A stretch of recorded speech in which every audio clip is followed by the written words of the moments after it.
Bonjour, hello everyone. Nous allons commencer. Donc je vais ouvrir la troisième session de ce symposium. Cette troisième session s'intitule « Politique locale, lutte pour l'égalité et gouvernement des inégalités ». On va poursuivre la réflexion sur un certain nombre d'éléments qu'on a abordés hier à travers des thématiques un peu différentes.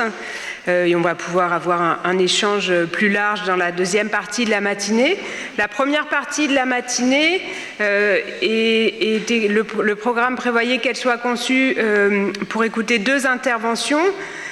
Une intervention de Moustapha Bayirba de l'Université technique du Moyen-Orient, donc qui est chercheur en sciences politiques, sur le thème « Exclusion sociale dans l'espace urbain et politique publique ». Malheureusement, notre collègue a eu une obligation familiale impérative, il a dû quitter Izmir, donc il ne pourra pas présenter aujourd'hui cette présentation. Nous le regrettons bien sûr et nous pensons à lui.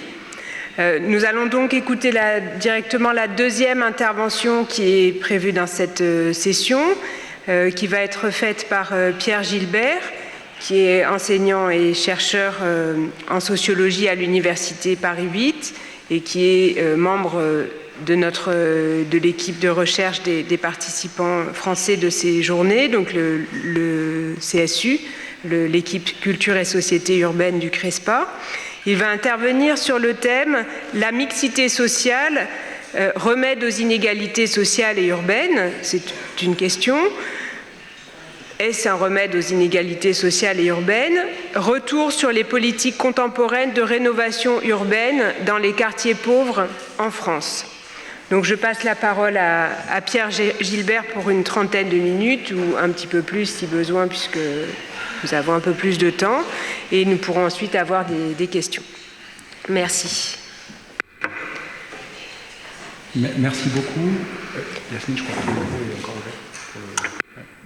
Merci beaucoup Yasmine pour la présentation et merci beaucoup à Hissène Mussal et puis tous les organisateurs du colloque. Donc je suis très heureux de présenter ici ce travail et je suis aussi en même temps très déçu de ne pas entendre la présentation de Moustapha. Peut-être qu'il faut que je m'éloigne un peu. Donc moi je vais vous parler, après les présentations d'hier sur des quartiers français par Sylvie Tissot et Yasmine Ciblot, à la fois des quartiers bourgeois et gentrifiés, des quartiers pavillonnaires qui hébergent des classes populaires. Je vais vous parler ici d'un autre type d'espace, des quartiers populaires, mais qui se situent plutôt dans les banlieues des grandes agglomérations et qui hébergent, à l'inverse de ce qu'a présenté Yasmine hier, plutôt les fractions les plus précaires des classes populaires, ainsi que des quartiers qui hébergent une grande partie, enfin une forte proportion de ménages immigrés ou descendants d'immigrés ou de minorités racisés, issus notamment du Maghreb et d'Afrique subsaharienne. Je vais parler de ces quartiers en interrogeant en fait une politique contemporaine qui s'est développée depuis 20 ans dans ces quartiers, qui est la politique de rénovation urbaine. Alors, cette politique, elle a un principal mot d'ordre, c'est la mixité sociale. Et la mixité sociale, c'est devenu depuis 20 ans le principal mot d'ordre des politiques urbaines en France. C'est un mot d'ordre qui fait l'unanimité dans le champ politique et dans le champ administratif et qui se matérialise par plusieurs types de dispositifs et qui, dans les quartiers populaires, mais aussi ailleurs, va reposer sur la transformation de l'offre de logement. Et en particulier, dans les quartiers populaires, l'idée, c'est de transformer, j'y reviendrai plus en détail tout à l'heure, de transformer l'offre de logement afin de faire venir sur place des ménages de classe moyenne, mais aussi des ménages blancs, des ménages donc, qui n'appartiennent pas aux minorités racisées. Donc je vais ici aborder les effets de cette politique de rénovation urbaine en m'appuyant sur mes propres travaux, en particulier donc sur ma thèse de sociologie qui portait sur la politique de rénovation urbaine dans un grand ensemble de la banlieue de Lyon, qui s'appelle les Minguettes. Mais on voit aussi sur cette carte que la rénovation urbaine, c'est une politique nationale qui concerne un très grand nombre de quartiers, qui concerne à peu près 700 quartiers, dans lesquels résident 5 millions d'habitants, Et je vais m'appuyer donc sur mes propres travaux, mais aussi sur les travaux d'autres chercheurs, en particulier ceux de Christine Lelévrier, mais aussi de bien d'autres, qui permettent de montrer que ce que j'ai pu observer aux Minguettes peut être généralisé aussi à d'autres types d'espaces. Alors pour présenter cette politique de rénovation urbaine, je vais dans un premier temps revenir sur le contexte français qui a donné lieu à cette politique pour vous donner quelques éléments de contextualisation. Et puis dans un second temps, je présenterai les effets de cette politique en revenant d'abord sur les effets sur le peuplement. Est-ce que la mixité sociale qui est l'objectif de cette politique est atteinte ou pas? Est-elle réalisée dans ces quartiers? Et ensuite sur les effets que produit cette politique sur le rapport au logement et surtout le rapport au quartier, les formes de cohabitation entre les différents groupes d'habitants qui cohabitent dans ces quartiers.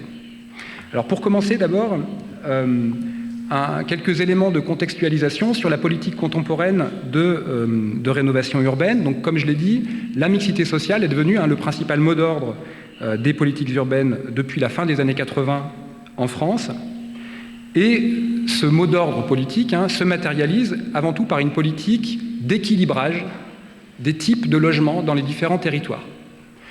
Le principal outil ici de gouvernement, c'est le logement social, avec un objectif qui est de répartir davantage la proportion de logements sociaux dans les différents territoires. Donc ça se matérialise par exemple par l'obligation pour les communes les plus riches, les plus bourgeoises, de construire des logements sociaux pour accueillir davantage de classes populaires dans leur territoire. Donc ce n'est pas de ça dont je vais parler aujourd'hui. Mais ça se matérialise aussi dans les quartiers les plus précaires, dans les quartiers populaires, dans les quartiers dans lesquels il y a une forte ségrégation raciale, par la construction, la construction de logements privés et la démolition de logements sociaux afin de produire une politique de rééquilibrage selon les objectifs de cette politique. Donc cette politique, c'est une politique, autrement dit, qui lutte contre la ségrégation en s'appuyant sur l'habitat, mais en fait la lutte contre la ségrégation, ce n'est pas l'objectif de cette politique. La lutte contre la ségrégation, c'est plutôt un instrument. C'est plutôt un instrument qui doit faciliter l'intégration socio-économique des habitants. Il s'agit, autrement dit, de ce qu'on peut appeler une politique de peuplement. Ici, en fait, la distribution de la population dans l'espace, c'est un outil de gouvernement, c'est un instrument de l'action publique qui est censé produire des effets, et ces politiques s'attendent en particulier à ce que la mixité sociale produise des effets positifs pour les habitants, notamment les plus précaires. Alors quelques éléments de contexte pour voir comment est née cette politique spécifique. Donc il faut revenir donc un peu en arrière, jusqu'au milieu du XXe siècle, au moment où la France sort de la Seconde Guerre mondiale avec une crise du logement extrêmement importante. Et pour résorber cette crise du logement, la France donc, a construit un très grand nombre de logements sociaux en périphérie des villes, là où le foncier, le sol était disponible, selon les principes de l'architecture moderne courant à l'époque. Et donc on a tout un tas de grands ensembles construits dans cette période avec beaucoup de logements sociaux et qui ont au départ hébergé des populations relativement variées, donc avec une forme de mixité sociale qui existait au départ, mais progressivement, en lien notamment avec le développement de politiques qui vont soutenir l'habitat pavillonnaire dans le périurbain, la population de ces quartiers va changer et va devenir de plus en plus précaire, et la ségrégation raciale va aussi se renforcer dans ces quartiers. Alors simplement pour illustrer cette ségrégation, ici 2 cartes de l'agglomération lyonnaise. Ici cette première carte dans laquelle on voit en rouge foncé les quartiers dans lesquels la proportion d'habitants les plus diplômés est la plus forte, et on voit qu'au centre de la ville de Lyon, mais aussi dans toutes les communes les plus riches de l'ouest lyonnais, on a une forte proportion d'habitants très diplômés, alors qu'à l'inverse, dans les communes de l'Est, à laquelle appartient donc Vénissieux, on voit ici les Minguettes, je ne sais pas si vous voyez, avec un petit liseré jaune autour de 8 petits quartiers. Ici, donc c'est le grand ensemble des Minguettes, dans lequel on a une très faible proportion de ménages qui sont diplômés. En fait, on pourrait accumuler les cartes comme ça qui décrivent ces territoires. J'en montre simplement une deuxième qui, elle, décrit le taux de chômage. Et en fait, on retrouve ici des taux de chômage extrêmement élevés, précisément dans ces quartiers qui sont des quartiers de grands ensembles qui ont été construits à cette époque. Donc on a une forme de précarisation qui est liée aussi à l'apparition du chômage de masse dans les années 80 en France. Et tout ça va progressivement donner lieu à la construction en fait, d'une grille de lecture politique, d'une grille de lecture spatiale des problèmes sociaux, et c'est Sylvie Tissot dans sa thèse qui avait mis l'accent sur ce mécanisme.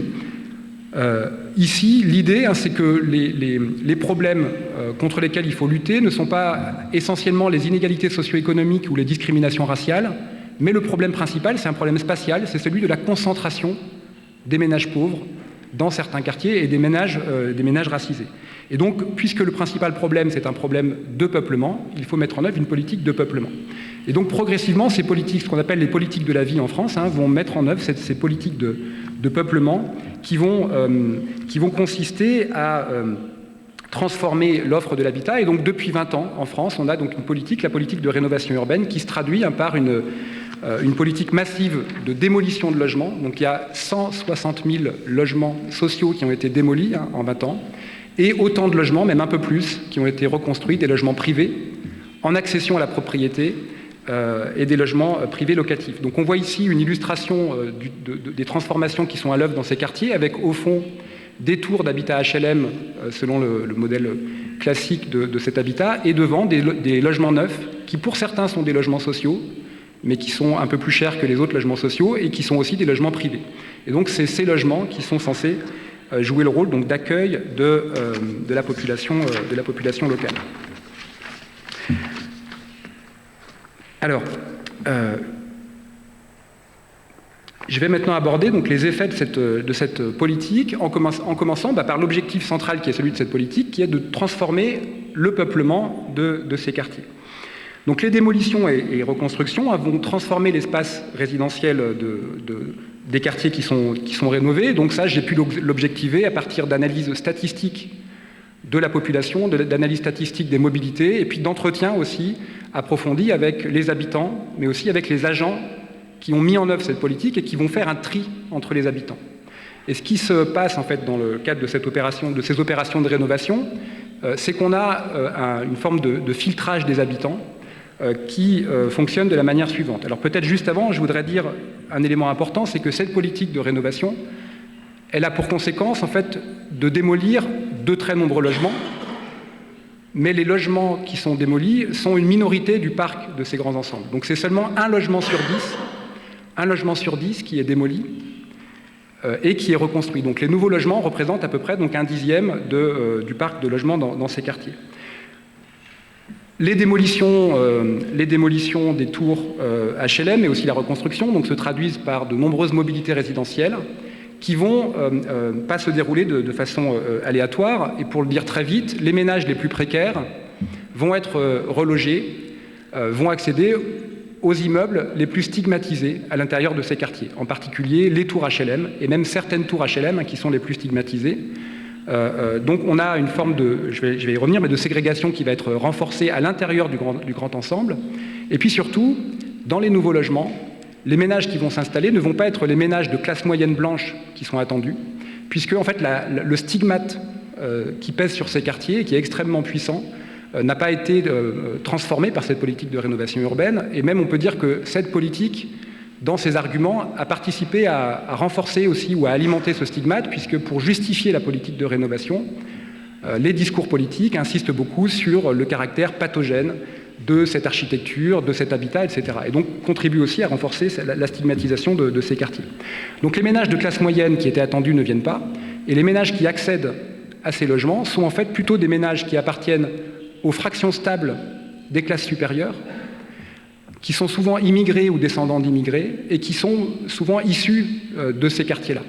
Donc qui ont une forme de familiarité avec ces quartiers qui leur permet de résister à la stigmatisation qui pèse sur ces quartiers.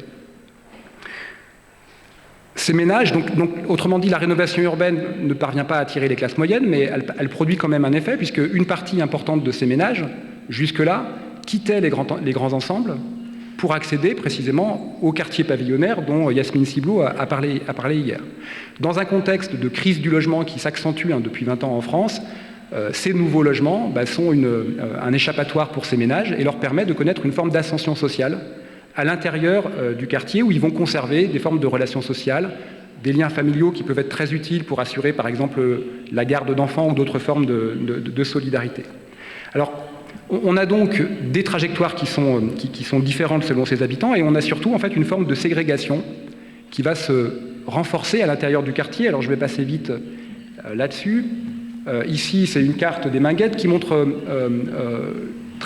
alors, sans rentrer trop dans les détails, mais on voit que la rénovation s'accompagne de l'arrivée d'équipements collectifs aussi au centre du quartier, de l'arrivée du tramway. Il s'agit de reconstruire quelque chose qui ressemble à de la ville banale. Et les reconstructions vont se concentrer en fait dans certains quartiers qui étaient déjà les quartiers les plus valorisés, et qui se situent au centre des Minguettes, mais aussi au nord-est, à proximité du centre-ville de Vénissieux. Et donc la manière dont la rénovation va s'opérer va finalement renforcer la ségrégation entre ici le nord-est du grand ensemble et la partie sud-est qui est composée essentiellement de tours HLM et qui est très largement stigmatisée, dans laquelle il va y avoir beaucoup moins de reconstruction. Donc la ségrégation sociale se renforce, et on peut l'observer aussi à travers les analyses statistiques, donc ici tirées des enquêtes du recensement de l'INSEE, où on voit ici les différents quartiers des Minguettes qui se situent au sud de la commune de Vénissieux. Et donc la partie sud-est du grand ensemble dont je parlais se situe ici dans la zone très rouge, où on voit que les familles monoparentales y sont beaucoup plus représentées. Autre carte, on voit aussi que dans ce quartier, ce quartier plus stigmatisé joue aussi un rôle très important d'accueil des nouveaux migrants. Donc c'est dans ce quartier qu'on trouve une surreprésentation des ménages qui viennent d'arriver récemment aux Minguettes. D'accord, donc la rénovation urbaine produit une forme de bien renforcer la ségrégation.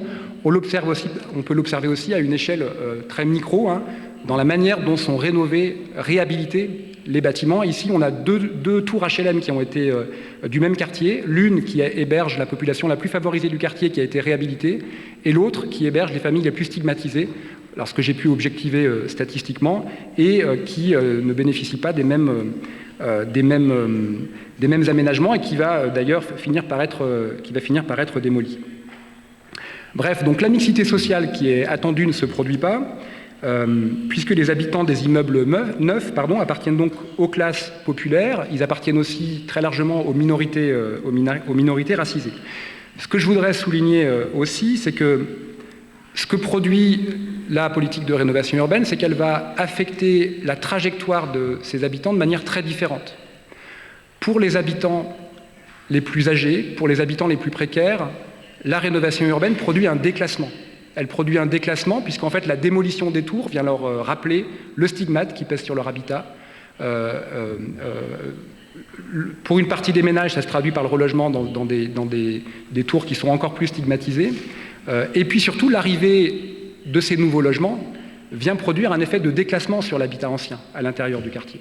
Donc pour ces ménages précaires, il y a un sentiment de déclassement, le sentiment aussi de ne pas maîtriser ce qui arrive au quartier, et le sentiment que cette rénovation, elle bénéficie surtout aux ménages les plus favorisés, ceux qui disposent de davantage de revenus, puisque, y compris dans les tours qui ne sont pas démolies, le niveau des loyers va être augmenté de manière importante en raison des réhabilitations. Donc il y a des inquiétudes très importantes pour les ménages les plus précaires sur leur capacité, la possibilité pour elles de se maintenir sur place à long terme. Donc ça, il y a ce sentiment de déclassement très fort, et il y a le sentiment que ceux qui accèdent aux nouveaux logements ils sont perçus comme des ménages riches, des ménages bourgeois. C'est des termes qui sont ceux des enquêtés. A l'inverse, pour les ménages qui accèdent aux nouveaux logements, ces ménages en retirent un sentiment très fort d'ascension sociale, et leur installation est vécue comme une véritable promotion, qui symbolise la sortie d'une forme de condition prolétaire, qui symbolise aussi la sortie du stigmate qui est lié à cette architecture moderne des grands ensembles et des HLM. Par ailleurs, ces ménages vont beaucoup se mobiliser pour obtenir leur logement. Alors ils vont beaucoup se mobiliser pour ceux qui achètent un logement, qui accèdent à la propriété, parce qu'ils vont devoir beaucoup travailler. Souvent les femmes se mettent à travailler dans ces ménages biactifs, dans ces couples où les femmes ne travaillaient pas forcément avant. Ils vont devoir se serrer la ceinture pour pouvoir se payer ce logement, c'est pas évident. Et puis par ailleurs, ceux qui accèdent aux logements sociaux vont aussi devoir faire de nombreuses démarches auprès des organismes HLM, dans lesquels ils vont chercher à démontrer que eux sont des locataires respectables, que eux n'ont pas beaucoup d'enfants, que leurs enfants se comportent bien, que eux sont toujours à jour de leur loyer, contrairement aux autres habitants. Et donc cette politique de rénovation urbaine met en concurrence les habitants pour accéder à ces logements neufs qui sont peu nombreux, et ça va alimenter chez ceux qui accèdent à ces logements neufs des sentiments de distinction et de mise à distance des autres ménages qui sont perçus comme des assistés, des ménages qui finalement ne méritent finalement la situation résidentielle qui est la leur. On a donc une forme de mixité sociale entre deux fractions des classes populaires, stables et précaires, qui pour certaines connaissent une ascension sociale et résidentielle, et pour d'autres connaissent une forme de déclassement. Donc la question, c'est qu'est-ce que va produire cette forme de cohabitation sur les relations entre ces différents groupes, puisqu'on attend des effets positifs de la mixité sociale. Donc pour l'aborder, je vais d'abord parler de ce qu'on peut appeler le monde privé ou les mondes privés de ces classes populaires en s'intéressant au rapport au logement. Alors je voudrais d'abord souligner un point important ici, c'est la différence importante entre cette politique de rénovation urbaine contemporaine et celle des années 1960-70. Donc en France, il y a eu 3 grandes périodes de rénovation urbaine. Il y a la période à la fin du XIXe siècle de ce qu'on appelle l'haussmannisation, donc la rénovation des centres des grandes villes, dont Paris ou Lyon ou Marseille. La deuxième étape, c'est dans les années 60-70, on va démolir beaucoup de logements dans les quartiers ouvriers des grandes villes pour les remplacer précisément par ces logements modernes qu'on va construire, notamment dans les banlieues, mais aussi parfois dans les grandes villes. Cette rénovation urbaine des années 1960-70, elle se traduit par un changement majeur pour les classes populaires. Parce qu'on passe en fait de conditions de logement qui étaient extrêmement précaires, dans lesquelles les ménages coexistaient souvent entre plusieurs générations, parents, grands-parents, enfants dans les mêmes logements, des logements surpeuplés, des logements dans lesquels il n'y a pas d'eau courante, pas de toilettes, des logements étroits, insalubres, etc. On va passer de ces logements-là à l'accès à des logements dotés du confort moderne. Autrement dit, pour reprendre les termes d'un grand sociologue qui avait étudié la rénovation urbaine dans les années 60-70, qui s'appelle Henri Coin, cette rénovation provoque un saut qualitatif dans les conditions d'habitat des classes populaires. La rénovation contemporaine ne produit pas ce saut qualitatif. Les conditions d'habitat dans les logements neufs sont, en termes de confort moderne, d'équipement, sont les mêmes. Les ménages des classes populaires avaient déjà accédé au confort moderne 50 ans auparavant. Donc il n'y a pas d'amélioration matérielle des conditions de logement. Le changement qui est proposé, c'est un changement symbolique. C'est un changement symbolique, c'est-à-dire qu'il s'agit de proposer un logement qui apparaisse plus moderne, qui apparaisse comme le logement qu'on fait ailleurs dans d'autres quartiers en ville, et qui doit permettre justement d'attirer ces populations extérieures. Donc ça, c'est un point important pour les ménages qui s'installent dans ces logements. Il n'y a pas d'amélioration des conditions de logement, et d'ailleurs souvent, les logements sont plus étroits que les logements qui ont été démolis. Par ailleurs, ces nouveaux logements propose aussi des formes d'aménagement qui viennent bousculer les habitudes résidentielles et qui perturbent fortement en fait la vie domestique pour plusieurs raisons. Alors il y a plusieurs types de configurations, mais il y a plusieurs raisons qui provoquent ces perturbations. L'une d'entre elles, alors je la mentionne, mais je n'ai pas le temps d'y revenir ici, c'est celle des cuisines ouvertes. Des cuisines ouvertes qui sont proposées dans ces logements, alors qui apparaissent tout à fait naturelles aux ménages de classe supérieure qui sont des architectes et les cadres des organismes de logement qui proposent ce type de logement, mais ce sont un type d'organisation qui ne convient pas du tout en fait au style de vie populaire de ces ménages, et quand ils s'y installent, ça crée de très nombreuses difficultés dans la vie quotidienne. Voilà. Un autre exemple des difficultés qui sont créées ou des perturbations qui sont créées par ces changements, c'est lié notamment pour les ménages les plus âgés qui vont perdre une pièce de leur logement quand ils sont relogés. Donc les ménages les plus âgés ont vu leurs enfants partir et donc ils ont souvent une chambre ou deux en plus. Ces chambres supplémentaires sont considérées comme superflues par les organismes de logement et donc quand ils les relogent, on les reloge dans des logements plus petits. Or, ces chambres jouent un rôle très important dans les pratiques d'hébergement de ces ménages. Souvent, on héberge des membres de la famille, parfois des membres qui viennent de l'étranger pour quelques semaines ou plus. On héberge aussi les enfants, on héberge aussi les petits-enfants que les grands-parents peuvent garder pendant la journée ou les week-ends. Et donc, voir disparaître ces pièces, ça vient aussi perturber en fait, les formes d'organisation domestique qui dépassent le cadre du logement.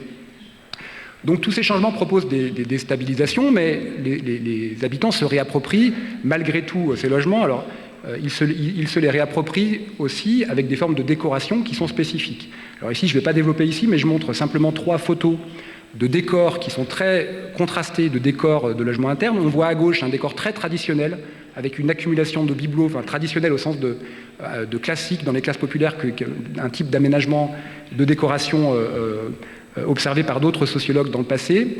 Et les ménages les plus jeunes qui accèdent au logement neuf vont se distinguer de ce type de décoration en mettant en place des formes de décoration jugées beaucoup plus modernes, qui sont diffusées dans les années 2000 par de nombreuses séries télévisées, notamment, et qui sont réappropriées par les classes populaires, comme on le voit ici sur la photo située en haut, qui est celle d'un appartement d'un descendant d'immigrés turcs, d'ailleurs, qui réside ici dans un logement neuf.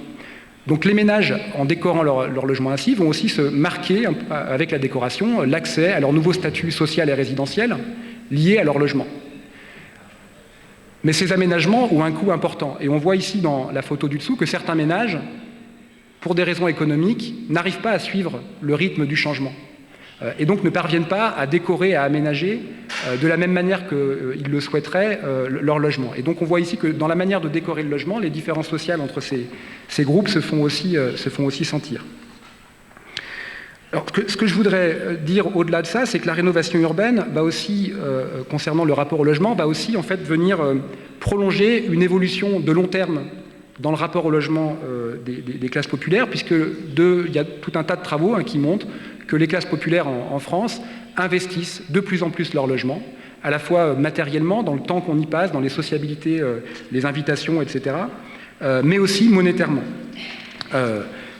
Ce que va provoquer la rénovation urbaine, je l'évoquais tout à l'heure, mais c'est pas anodin, c'est une augmentation importante du coût du logement. Notamment puisqu'on va démolir en fait des tours qui ont été construites il y a longtemps. Les prêts contractés par les organismes de logement ont été largement remboursés. Et c'est des logements sociaux dont les niveaux de loyer étaient les plus bas dans toute l'agglomération lyonnaise. Donc on démolit des logements avec des niveaux de loyer très bas et on va proposer des logements avec des niveaux de loyer plus hauts, y compris dans les tours qui sont réhabilités. Et ça vient accélérer en fait une transformation historique dans laquelle on voit que pour les classes populaires, depuis une quarantaine d'années, le poids du logement dans les budgets ne fait qu'augmenter, beaucoup plus que pour les autres groupes sociaux. Or, jusque-là, les ménages qui résidaient en logement social dans les grands ensembles, et c'est ce que montre bien la thèse de Anna Perrin-Heredia, ces logements étaient un peu épargnés par ce coût important du logement. Avec la rénovation urbaine, on va augmenter ce coût du logement et donc on va accélérer ce processus qui fait que le logement pèse de plus en plus lourd dans les budgets de ces ménages. Par ailleurs, les ménages qui accèdent à ces nouveaux logements, ceux qui connaissent notamment des trajectoires de promotion sociale, mais aussi les autres, parce que leur logement coûte plus cher, parce qu'ils y ont investi beaucoup d'énergie, de temps, parce qu'ils y investissent aussi beaucoup symboliquement pour leur statut social, vont beaucoup plus investir leur logement en temps, dans la décoration, dans les activités, les sociabilités, la réception d'amis, etc. Et ça va avoir des effets sur les rapports au quartier et sur les rapports avec le reste des habitants. Et ce sera donc mon quatrième et dernier point. La rénovation urbaine va produire en effet des effets importants sur les rapports au quartier des habitants. Quand j'ai fait mon enquête au Minguette, j'ai été assez surpris au départ parce que j'ai retrouvé chez une partie des habitants, une partie importante, des formes de sociabilité qui étaient décrites par les sociologues des quartiers populaires dans les années 50-60. Dans les grandes monographies de quartier, comme celle de Richard Hogarth, Elias Escofson et d'autres. On retrouve en effet chez une partie de ces habitants l'importance de la famille dans les sociabilités locales, donc le rôle de la famille. On retrouve aussi une certaine intensité des liens sociaux, une intensité des liens sociaux et une forte aussi interconnaissance dans le quartier avec des logiques de réputation qui sont aussi très importantes à l'intérieur de ces quartiers. Cette intensité des relations sociales dans l'espace local, elle est variable selon les ménages, mais ça s'impose relativement comme une norme, mais elle est surtout portée par les femmes dans ces quartiers, elle est surtout portée par les femmes qui subissent en fait des discriminations à la fois raciales, territoriales et de sexe pour l'accès au marché de l'emploi. Donc ces femmes ne travaillent le taux d'emploi des femmes est très faible dans le grand ensemble, et ça les rend très disponibles pour s'investir dans ces sociabilités. Or, la rénovation urbaine va venir transformer et fragiliser ces sociabilités locales pour plusieurs raisons. Alors d'abord parce que pour les ménages qui accèdent à ces nouveaux logements, les femmes vont travailler parce que sinon elles peuvent pas accéder en fait à ces nouveaux logements, ça coûte trop cher. Donc elles vont être beaucoup moins disponibles pour s'investir dans les sociabilités locales. Ces ménages vont aussi avoir l'envie de s'investir beaucoup dans leur logement, plus que dans le quartier. Et puis, ils vont aussi chercher à tenir un peu à distance les autres habitants. Par ailleurs, il y a aussi des aménagements de l'espace urbain qui rendent plus compliquées les rencontres dans les espaces extérieurs, puisqu'on cherche à faire de la ville ordinaire dans ces quartiers. Donc, on construit des logements qui vont directement sur la rue. Et tous les espaces intermédiaires, les parcs, etc., qui existaient avant, disparaissent, et donc ça fait beaucoup moins d'espace de rencontre ou d'espace pour surveiller les enfants depuis la fenêtre des immeubles, et donc ça participe aussi à transformer ces sociabilités.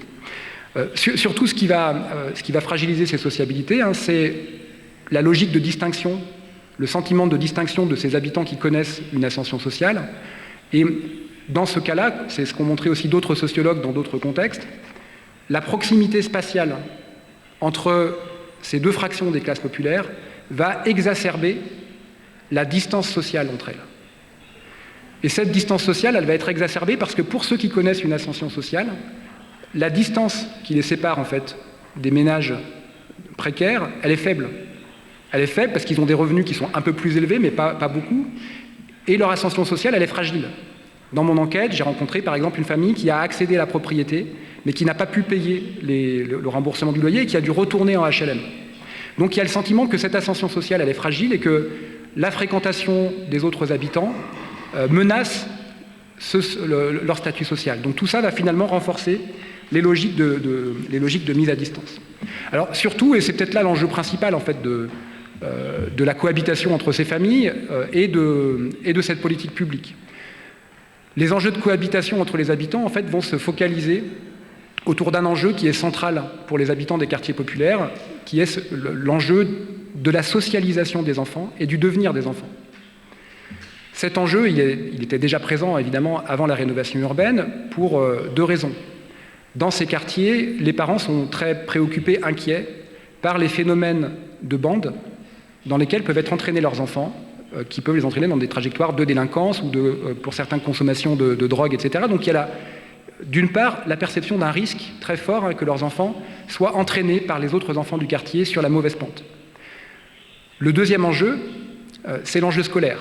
Ces familles ont toutes intériorisé l'importance de la réussite scolaire, alors qui est peut-être en France plus que dans d'autres pays déterminante pour l'accès à des positions sociales.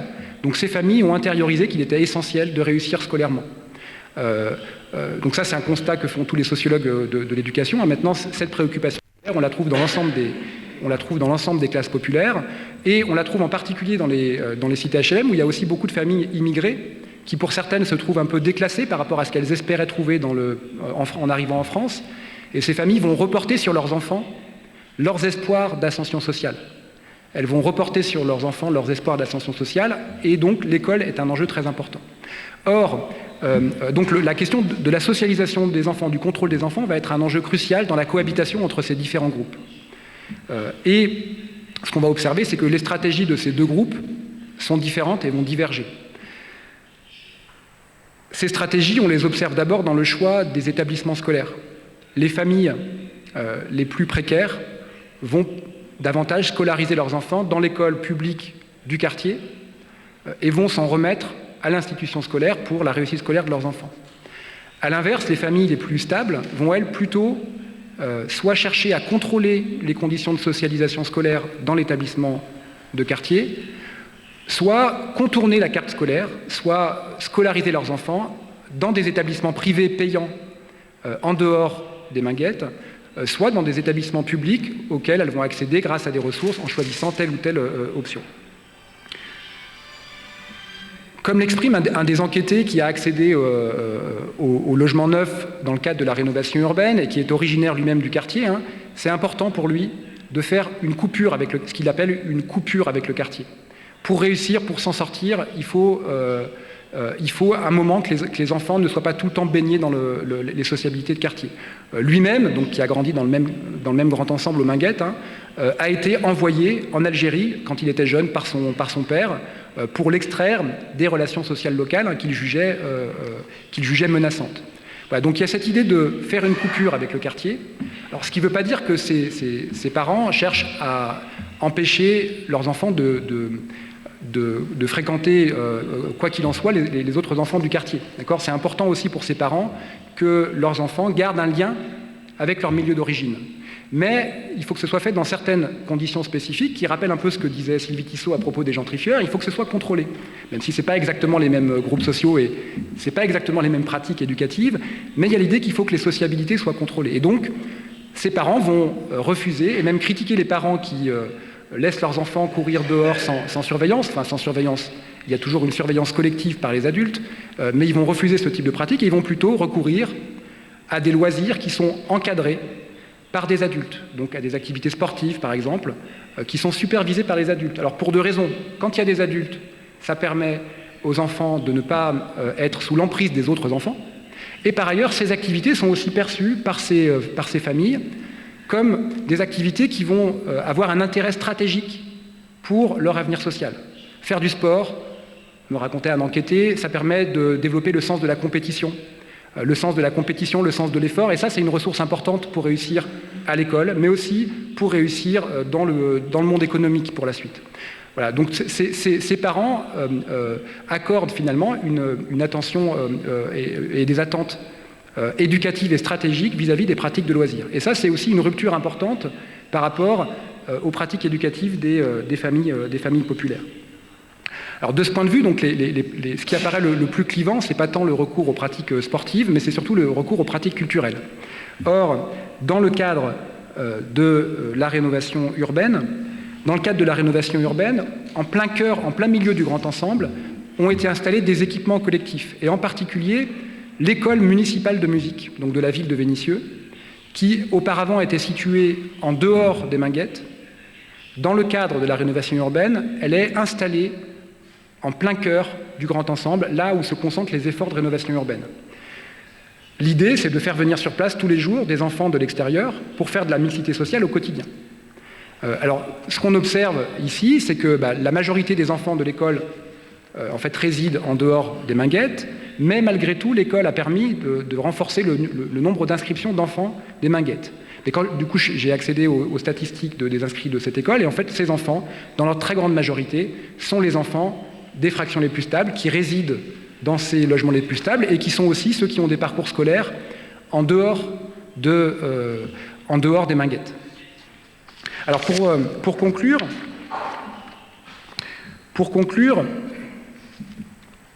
il faudra sans doute encore du temps et d'autres enquêtes pour mesurer pleinement les effets de cette politique de rénovation urbaine, qui d'ailleurs continue.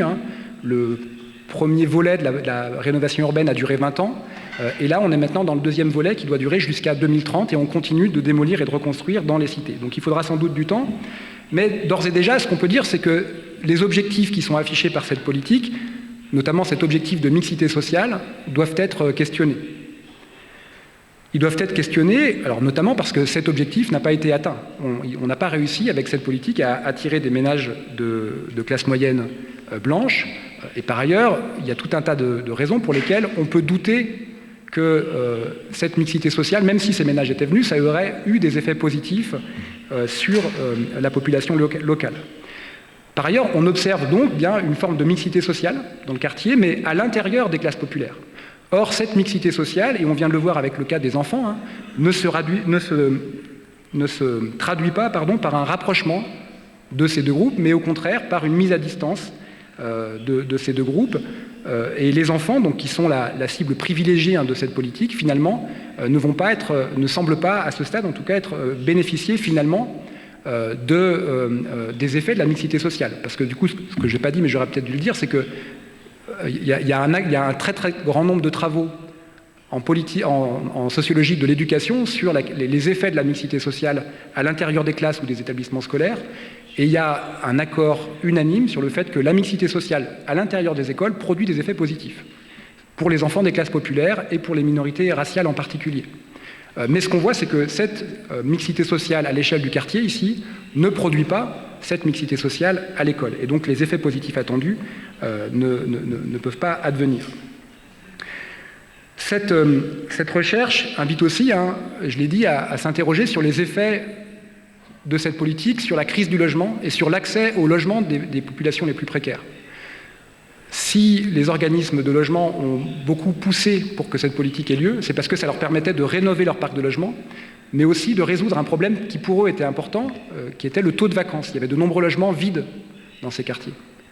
Maintenant, il n'y a plus de vacances dans ces logements. Mais il n'y a plus de vacances parce qu'il y a tout un tas de ménages qui ne trouvent pas de logement et qui sont sur des listes d'attente qui sont extrêmement longues pour trouver des logements sociaux.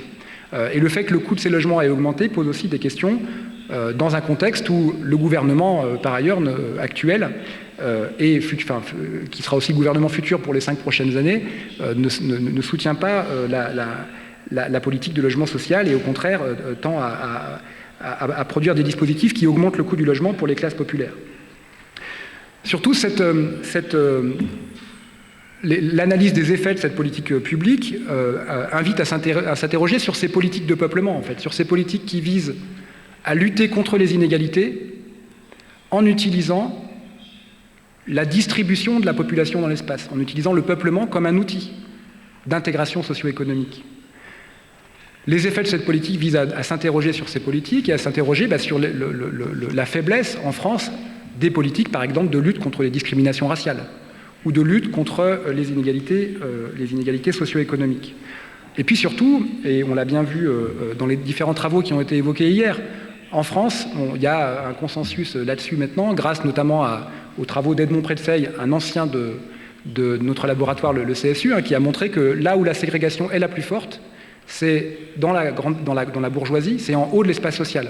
Et que par ailleurs, c'est cette ségrégation en haut de l'espace social qui produit des effets en chaîne sur la ségrégation dans le reste des agglomérations. Donc si on doit défendre une politique peut-être de mixité sociale, il faut sans doute le faire davantage dans les quartiers privilégiés que dans les quartiers les plus pauvres. Voilà. Alors pour conclure, un dernier mot, parce que j'avais indiqué ça dans ma proposition de papier au début, mais je ne vais pas avoir le temps de l'aborder, mais je voudrais juste, pour conclure, évoquer 2 expériences qui n'ont rien à voir avec ce que je viens de présenter, mais je ne sais plus, quelqu'un m'avait suggéré d'en parler ici, et ce colloque est une manière en fait de faire dialoguer les chercheurs et les acteurs aussi des politiques urbaines dans l'idée d'un échange mutuel qui soit bénéfique pour améliorer les politiques de lutte contre les inégalités. Et donc moi je suis aussi très attaché à ça et je voulais simplement mentionner 2 expériences qui poursuivent le même objectif. La première, c'est celle d'une revue qui a été créée il y a un peu plus de 10 ans en France, avec un comité de rédaction à Paris et un autre maintenant à New York, et qui publie en fait des articles relativement courts de sciences sociales surtout, mais aussi parfois d'acteurs des politiques publiques, et qui est devenu en fait en 10 ans un lieu un peu central des débats sur les politiques urbaines et un lieu de dialogue important entre chercheurs et politiques sur différentes questions. Il y a aussi des articles internationaux, il y en a plusieurs sur la Turquie d'ailleurs. Et donc c'est une expérience qui est très utile et qui donne aussi, enfin en tout cas moi c'est ce que je ressens, qui donne aussi du sens à notre travail de chercheurs, qui nous permettent de sortir de notre tour d'ivoire.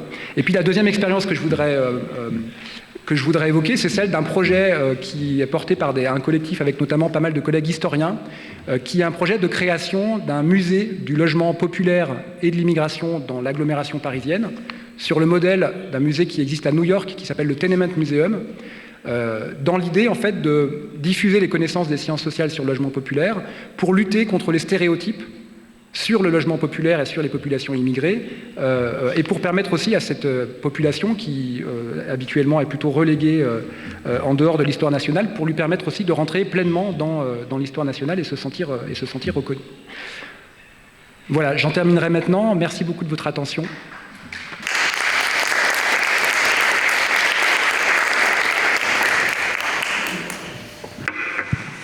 Merci beaucoup pour cette intervention. Nous allons prendre maintenant une série de questions et puis Pierre Gilbert pourra répondre par la suite.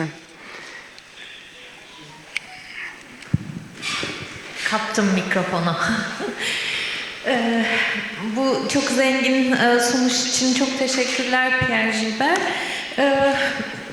Bir iki noktaya dikkat çekmek istiyorum. Aslında Fransa'da Cumhurbaşkanlığı seçimleri kampanyası sırasında bu sosyal konutlar meselesi çok gündemdeydi. Özellikle de aşırı sağın gündemindeydi. Bu sosyal konutları daha çok göçmenlerin tırnak içinde işgal ettiği söyleniyordu ve bunun yanlış olduğunu gösteren sayılar da yayınlandı. Bu konuda özellikle bu sosyal karma meselesinin, mixte meselesinin yabancı düşmanlığını körüklediğini düşünüyor musun? Bu konuda söyleyeceğin şeyler olabilir mi diye merak ettim. Diğer taraftan da özellikle Türkiye'de İstanbul'da üst sınıf yerleşimleri üzerine yapılan çalışmalar aslında bu kapalı güvenlikli sitelerin kendi içinde çok farklılaştığını, kültürel olarak da çok farklılaştığını, örneğin caz aktiviteleri düzenleyen kapalı sitelerle mangal partileri düzenleyen kapalı üst sınıf sitelerinin farklılaştığını gösteren, başta Jean-François Pelouse ve Didem Danış'ın yaptığı çalışmalar 2000'li yılların başında bize bunu gösteriyor. Aslında senin anlattıklarından hareketle orta alt sınıflar içinde de biraz da devlet eliyle ya da belediyeler eliyle geliştirilen bir farklılaşma, ayrım, Bourdieu'ya atıfla distenksiyon yaratıldığını anladım ben seni dinlerken. Bu konuda söyleyeceğim daha fazla şey var mı diye merak ediyorum aynı zamanda.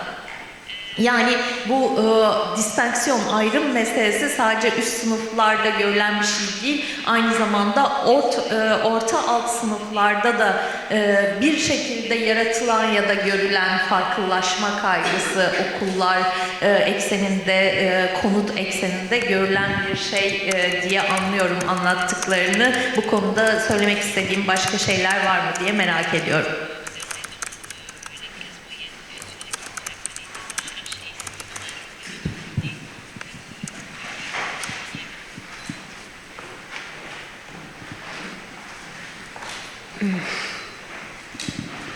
Je ne sais pas, voilà.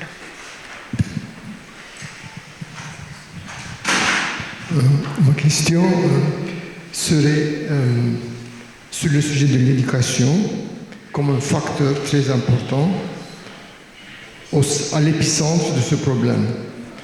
Soi-disant, si l'éducation des jeunes générations dans ces quartiers, serait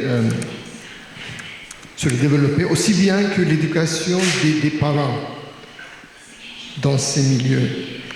Est-ce que l'éducation a été analysée comme un facteur statistiquement important et très important pour réconcilier, résoudre ce problème de mixité?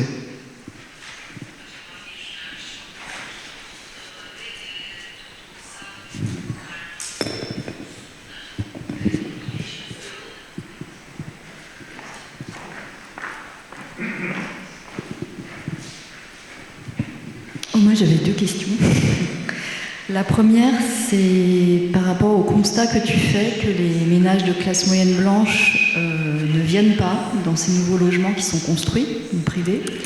Est-ce que tu penses que c'est quelque chose qui pourrait changer, ou même qui a peut-être déjà changé au fur et à mesure que la gentrification progresse dans ces communes de la première couronne de grandes agglomérations comme Paris et Lyon? Donc, est-ce qu'on peut imaginer que le marché immobilier étant ce qu'il est dans ces agglomérations, de fait, on a une arrivée de ménages de classe moyenne blanche dans ces espaces-là, et que cette arrivée, finalement, pourrait être aussi facilitée par des formes de patrimonialisation du logement social? Je pense à ce qu'avait constaté Mariana Tournon dans son mémoire de master. Patrimonialisation de certaines fractions du logement social, notamment de grands ensembles construits par des architectes un peu célèbres. Voilà, on peut penser à certains programmes construits à Saint-Denis ou alors à Ivry. Est-ce que ça pourrait finalement contribuer à atténuer le stigmate attaché aux grands ensembles en valorisant certaines de ces fractions. Ça, c'est ma première question. Et ma deuxième question, c'est une question sur le vote et la question de la division, de la distinction entre certaines fractions des classes populaires. Alors, Yasmine, hier, a parlé des contrastes du point de vue du vote entre des fractions des classes populaires qui habitent dans le pavillonnaire et celles qui habitent plutôt dans le logement social, dans les grands ensembles. Et si on regarde le résultat des élections présidentielles, est-ce qu'on ne constate pas que ces divisions internes que tu constates, que toi tu as mis en lumière, finalement elles ne sont pas jouées tant que ça dans le vote, qu'il y a eu un vote assez massivement de gauche donc dans ces espaces-là? Est-ce que ça ouvre pas des perspectives en termes de travail politique, justement, qui pourraient un peu contrebalancer l'effet des politiques de logement et d'habitat dont tu montres comme d'autres, Yasmine l'a évoqué hier, le poids des politiques étatiques dans la construction sociale des groupes sociaux, notamment des classes populaires? Est-ce que là, il n'y a pas un champ d'action aussi j'aborde une question peut-être un peu plus politique. Il n'y a pas un horizon aussi de travail politique à faire, peut-être d'unification, de réunification de ces fractions des classes populaires dont tu montres en fait le fractionnement interne. Voilà.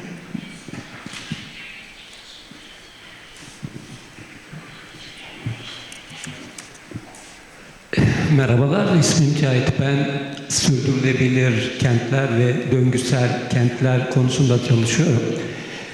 Dolayısıyla gündemimizde olan Avrupa Birliği Yeşil Mutabakatı ve döngüsel eylem planı konseptinde olacak soru. Dolayısıyla asıl mesele ekonomi politik olarak mekanların belirlenmesinin sonuçlarını yaşıyoruz. Yani şu anda Paris'in, Berlin'in, Londra'nın, New York'un, İzmir'in hiç farkı yok yaşadığı problemler açısından. Bu bir ekonomi politik sorun.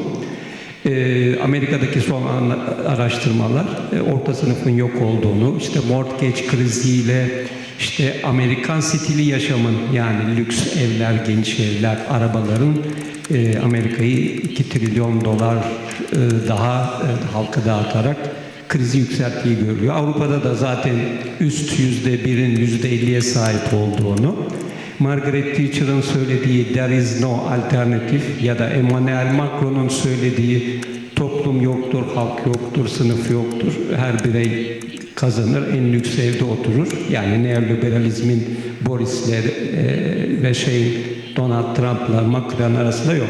Benim sorum tabii ekonomi politik değil. Sosyal psikoloji açısından işte egalite hep o gözüm orada. Yani hala Paris devrimindeyim ve bunun yine de Paris'ten, Fransız sosyologların sayesinde çıkacağına inanıyorum. Yani bu fast food, fast fashion, Amerikan yaşam tarzına göre yeni Bauhaus hareketiyle yeniden yeni bir yaşam biçimi, minimalist bir biçim tasarımında siz sosyologlar ne önerebilirsiniz? Biliyorsunuz dünya tükendi. Andre Wickman'ın Roma Kulübü'nden dünya limitlerinin son raporuna da bakarsanız 6. yok oluş çağındayız, yok oluyoruz. Nasıl bir yeni yaşam biçimi, lifestyle öneriyorsunuz? Bu yeni Bauhaus hareketi acaba Avrupa'da yerleşebilir mi? Şu egaliteyi tekrar bir Fransız zihinsel devrimini nasıl yapabilirsiniz? İngilizce daha net söyleyeceğim derdimi, problematiğimi. To be or to have, that's mindset problem. It's time to moving from ego to eco. Ekolojik bir kavram. Yani Paris'i nasıl sürdürülebilir bir kent, döngüsel bir kent yapacaksınız? Bunun için zihinsel, sosyopsikolojik insanların çok geniş evler ve lüks tüketimlerinden nasıl uzaklaştıracaksınız? Uber kullanalım, araba kullanmayalım. Toplamda tüm ömrü boyunca %3 kullanıyorsunuz. O kadar geniş evlere gerek var mı? Daha minimalist bir yaşam, yeni Bauhausçu bir lifestyle'i sosyologlar olarak Paris'ten bekliyoruz. Dünyayı, gezegeni kurtarın lütfen. Je crois qu'il n'y a pas d'autres questions. Vous avez une question?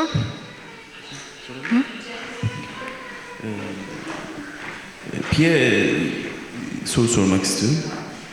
Bu toplumsal karma projesinin arkasındaki bir kamu politikası olarak en temeldeki ön varsayımı merak ediyorum. Yani bir sosyal politikanın arkasındaki paradigma. Yani bu bir farklılıkların bir araya geldiğinde, temas kurduklarında, yan yana olduklarında, birbirlerini tanıyarak bir şekilde ayrımcılığın, eşitsizliğin sonlanmasına yönelik bir şeye mi tekabül ediyor? Arkada böyle bir ön varsayımı var.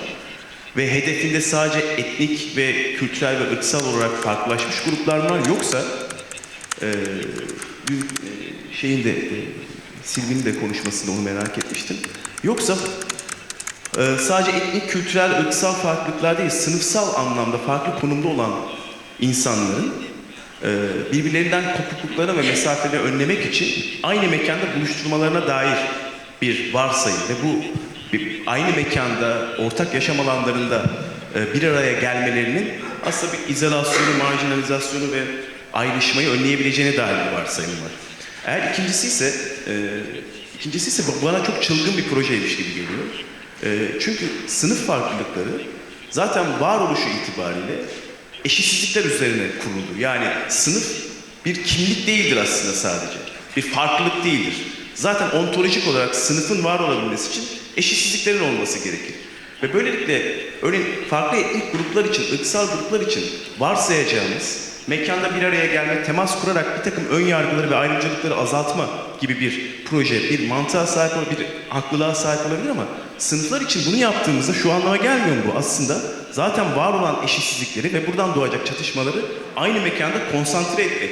Yani bırakın bir araya getirmeyi ya da bırakın sınıf farklılıklarını azaltmayı ya da eşitsizlikleri ya da orada ortaya çıkabilecek sembolik şiddet pratiklerini azaltmayı, onları bir mekanda yoğunlaştırmak anlamına gelmiyor. Yani burada aslında bu paradigmanın arkasında sınıfı bir sanki kültürel farklılıkmış gibi kavramaktan kaynaklı bir problem yok mu gibi geliyor bana. Yani böyle bir soru sormak istiyorum. Bu paradigma eğer ikincisi ise hani başta yani paradigma buna dayanıyorsa, yaslanıyorsa sınıf, etnisite ve ırk gibi kimlikleri, kategorileri sanki aynı soyutlama düzeni birer kimlikmişçesine ele almaktan kaynaklanan bir problem yok mu diye sormak istiyorum.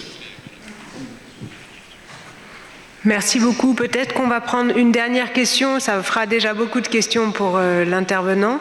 Teşekkür ederim. Biraz daha teknik bir soruydu. Önce dünden beri burada sunum yapan herkese çok teşekkür ederim. Çok faydalı oldu benim için. Şimdi Türkiye'de de özellikle ben romanlarla çalışıyorum. Türkiye'de de önemli bir nüfus romanlar. Zannediyorum şeyde de Fransa'da da var. Bizde de kentsel dönüşüm özellikle roman mahallelerinde çok yoğun bir şekilde devam ediyor. Duymuşsunuzdur mutlaka, çalışmalarınızda da vardır. İstanbul'da Sulukule'de yapılan bu kentsel dönüşümde oradan büyük bir roman nüfusu ayrılmak zorunda kaldı ve Gilbert'in anlattıklarına çok benzer bir şeyler yaşandı. İşte Küçük Bakkalköy, Fikirtepe'de de aynıları devam ediyor. İzmir'de de belki öğleden sonraki, yani bir sonraki bölümde konuşulacaktır. Ege Mahallesi'nde yine bu büyük bir roman nüfusu yaşıyor ve orada bir kentsel dönüşüm yapılmaya çalışıyor. Manisa'da örneğin TOKİ evleri denilen çok küçük dairelerde romanlar kendi mahallelerinden oraya taşındı ve bunlar şehrin dışında yaşıyorlar. Aynı şey Samsun'da var. Türkiye'nin çeşitli illerine dağılmış önemli bir roman nüfusu var. Biz burada şunu görüyoruz. Ondan kaynaklanarak size şu soruyu yöneltmek istiyorum. Buralarda kentsel dönüşüm yapılırken romanların ihtiyaçları hiç sorulmuyor. İzmir hariç. Daha önce yapılanlarda. Örneğin romanlar eski yerleşimler oldukları için genellikle kentlerin merkezlerinde bu mahalleler. Ve o merkezlere kentsel dönüşüm yapılırken oraya yapılan binalar tam da sizin bahsettiğiniz gibi değer kazanacak ve romanların aslında onları satın alamayacakları bedellerle olan miktarlar olduğu için bunların çoğu aynen Sulukule'de çok açık bir şekilde gördüğümüz gibi bunlar kentlerin daha da çeperlerine atıldılar ve onlar için işte TOKİ evleri yapıldı. Fakat TOKİ evleri de şehrin dışında olduğu için bunların çalışma imkanları ortadan kaldırıldı. Buradan kaynaklanarak şunu sormak istiyorum. Sizde yapılan kentsel dönüşümlerde de o oradaki halkla bir toplantı yapıldı mı? Onların ihtiyaçları belirlendi mi? Çünkü aynen dediğiniz gibi örneğin bahçeli evlerde oturan ve bir mahalle kültüründe yaşayan romanlar için işte 2 odalı bir evde yaşamak mümkün değil. Burada nasıl bir politika izlendi? İkincisi de bizim yaşadığımız en önemli sorunlardan biri maliklerle, yani evlerin sahipleri ve ayrıca kiracılar var.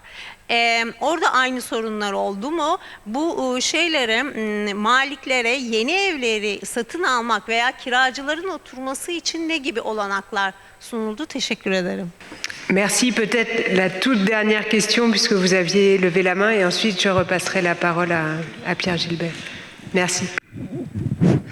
Şimdi savaştan kaçarken tüm maddi manevi değerlerini kaybedenleri Çingene diye aşağılıyoruz. Cengiz Han misali katliam yapanları göklere çıkarıyoruz. Bu kavram, bu algılama sosyolojide ne zaman değişecek? Şöyle bir şey söylemek istiyorum. Dün Çingenelerden söz ettiğim için bana kızanlar oldu. Savaştan kaçan Ukraynalılar gelecek nesillerin Çingenelerini oluşturacaklar dedim. Çünkü maddi değerlerini kaybettikleri gibi manevi değerlerini de kaybediyorlar. Maddi değer olmayınca manevi değerlerini de ellerinde tutamıyorlar dedim. Bana çok kızan oldu. Anadolu'da aç kedi fırın yıkar diye bir söz vardır. Yani bu insanların maddi değeri kaybolunca manevi değerlerini nasıl koruyacaklar? Ben Çingeneleri aşağılamadım dün. Ukraynalıları aşağıladığımı mı düşündüler acaba? Ben bu lafı söyleyince. Savaştan kaçan Suriyeliler, Iraklılar, Libyalılar ve hatta Meksikalılar da aynı zorluklarla karşı karşıyalar. Onlar da örf, adet ve geleneklerini göçtükleri ülkelerde terk etmek zorunda kalıyorlar. Ben tarihte şunu anlamıyorum. Asya'da taş üzerinde bırakmayan, insan kemiklerinden tepeler oluşturan Cengiz Han göklere çıkarılıyor da Cengiz Han'ın katliamından kaçan, Anadolu'ya sığınan Cemakay başkanlığındaki göçerler yani Yörükler ve Hindistan kralı Simbat'ın soyundan gelen ve Çin katliamından kaçan Çingeneler manevi değerlerini de kaybettikleri denilince kızılıyor. Çingeneleri aşağılamıyorum ben. Acaba Ukraynalıları mı aşağıladığım düşünüldü. Fransa kralı Napolyon kendi halkını köprü üzerinde topa tuttu. Bütün Avrupa'da savaş çıkardı, Mısır'da bile savaş çıkardı. Bu Napolyon göklere çıkarılıyor. Ama bu savaşlardan kaçanlar hep aşağılanıyor. Maalesef ben aşağılamadığım için dün Çingene lafını kullanırken aşağılayarak konuşmadım. Bana çok kızan oldu. Bu kavram ne zaman değişecek? Yani bu savaş çıkaranlar göklere çıkarılıyor. Savaş kaçanlar, savaşlardan kaçanlar, savaş artıkları aşağılanıyor. Ben yapmadım bunu ama dün. Buna ne diyorsunuz? Ne zaman değişecek bu kavram sosyolojide? Teşekkür ederim. Merci. Donc je repasse la parole à Pierre Gilbert pour une quinzaine de minutes maximum. Donc peut-être que je peux sélectionner un certain nombre de questions. Ça marche. Merci beaucoup pour toutes ces questions. Et je vais essayer de répondre à un maximum de choses, même si y en a beaucoup. Alors peut-être pour commencer sur la question sur les quartiers roms et le parallèle avec la France, sur la question de la participation des habitants, la politique de rénovation urbaine, c'est une politique nationale qui fonctionne sur le modèle des agences publiques.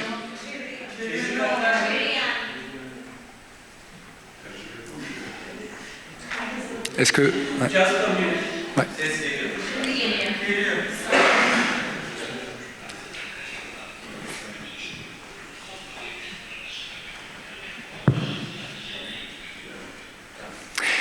Donc c'est une politique qui est très descendante et pour obtenir des financements, les collectivités locales sont obligées de faire des démolitions-reconstructions.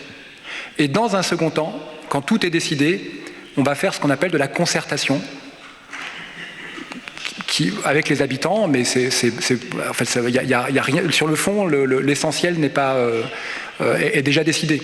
Voilà, donc la question de la participation, elle est écrite dans les textes parce qu'on est obligé de faire de la concertation, mais en fait, on fait plutôt de l'information et on va chercher surtout à convaincre les habitants qu'il s'agit d'un bon projet et à éviter les formes de résistance et les formes de mobilisation contre le projet. Donc la question de la participation, elle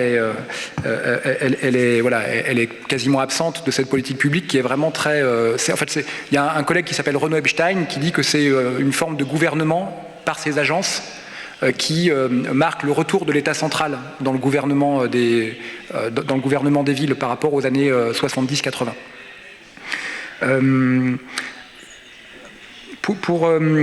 Alors ensuite, il y avait la question de quels sont les présupposés de cette politique de mixité sociale, sur quoi ça repose. Alors, ce que je voudrais dire d'abord, c'est que si l'objectif politique de mixité sociale fait l'unanimité, comme souvent, c'est parce que c'est flou. C'est parce qu'en fait, les acteurs politiques et administratifs peuvent y mettre un sens différent. Pour certains, c'est une manière de dénoncer le niveau très, très, très fort de la ségrégation et donc des inégalités qui en découlent. Pour d'autres, il y a toutes les discussions autour de la catégorie de ghetto, autour du terme ghetto, qui est devenu central dans les débats publics en France dans les années 80-90 et encore plus aujourd'hui, avec l'idée, alors pour certains, que les ghettos, c'est une forme de ségrégation que subissent la population, mais souvent derrière, il y a l'idée qu'à l'intérieur de ces quartiers, se forment des modes de vie qui sont alternatifs, qui sont différents du reste de la société. Donc on va faire une politique qu'on appelle politique de la ville, qui est spécifique pour ces quartiers, et qui vise à... Le ministre qui a mis en place la politique de rénovation urbaine, Jean-Louis Borloo, disait que cette politique visait à casser les ghettos. Et casser les ghettos, c'est, pour un certain nombre d'acteurs politiques, et dans les discours qui circulent sur les cités HLM, il y a l'idée qu'il faut casser des modes de fonctionnement qui sont liés à... Certains parlent de zones de non-droit, donc des populations qui seraient délinquantes, qui seraient en dehors du droit, qui seraient communautaristes, dans lesquelles se développerait... Alors de plus en plus aujourd'hui, il y a la critique de l'islam qui est très forte en France et qui est très dure pour les populations musulmanes qui sont minoritaires en France, donc la situation est très différente d'ici. Voilà, donc tout ça pour dire que le mot d'ordre, il est flou, ça permet d'entendre différentes choses derrière. En France, on n'a pas le droit de parler de race. Enfin voilà, les gens, c'est pas possible dans les débats publics. Donc on dit mixité sociale, et on entend derrière mixité entre les classes sociales, mais implicitement, les gens qui vont faire des enquêtes auprès des élus locaux, par exemple, c'est la question aussi de la mixité ethno-raciale qui est en jeu derrière.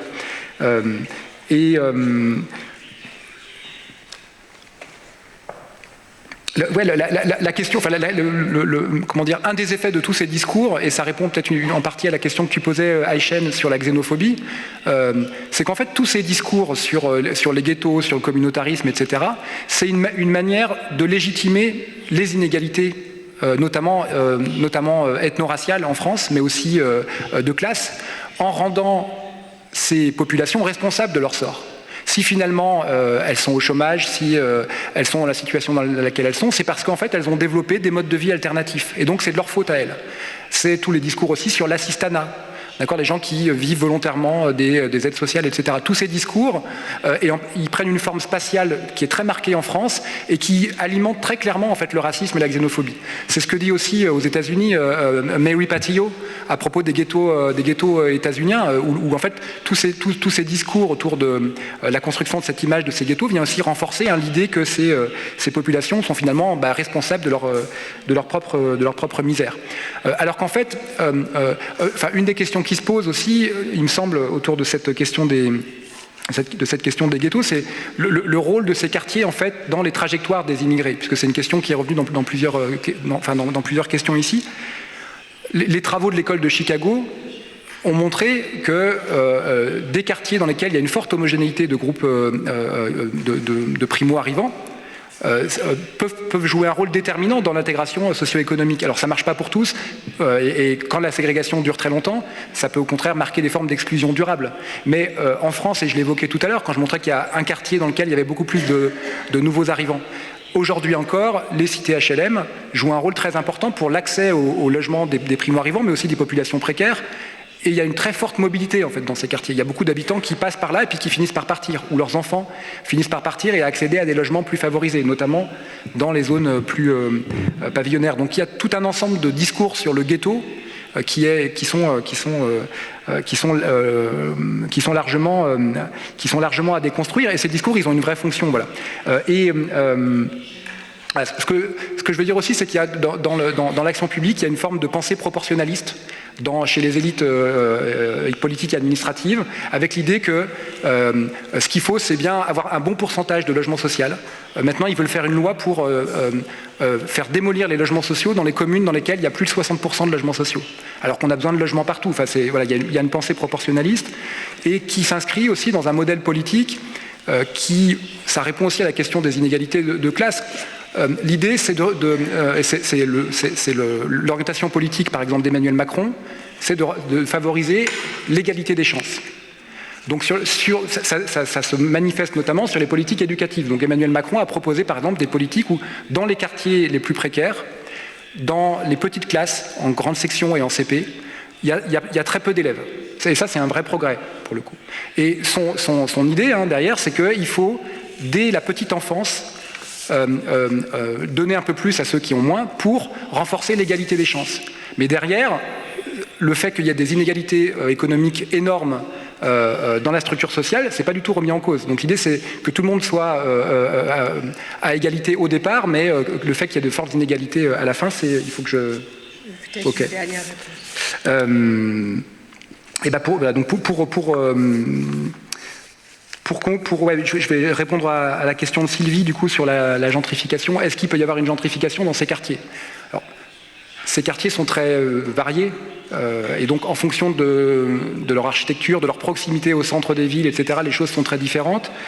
Alors, il faudra attendre pour voir si, avec le temps, il y a une patrimonialisation de ces grands ensembles et si ça produit des effets. Ça me paraît pas évident comme ça à court terme en tout cas, et c'est ce que montre Anaïs Collet dans son article. Elle dit qu'il y a chez les populations qui font de la gentrification, il y a une très forte valorisation de la banlieue pavillonnaire, des lofts, etc. Par contre, le repoussoir ultime, c'est les cités HLM, y compris donc pour les classes supérieures qui valorisent la mixité sociale. Donc je pense que c'est pas gagné. Et sur la question du vote, moi je rappellerai juste qu'il y a quand même une exclusion en fait de la participation électorale liée aux lois sur le vote des étrangers en France qui fait qu'il y a beaucoup de gens qui participent pas. Mais j'ai envie d'être un peu optimiste avec toi et peut-être de dire qu'effectivement il n'y a pas tant de clivage que ça, en tout cas politique, à l'intérieur de ces quartiers, et peut-être que ça viendra nuancer ce que j'ai dit tout à l'heure sur les clivages au sein de ces deux fractions de classe. Donc on va finir sur cette note optimiste. Merci beaucoup. Donc on va s'arrêter là pour la première partie de la matinée. Merci à toutes et à tous. Et donc il y a une courte pause avant la deuxième partie, c'est ça? 10 minutes de pause.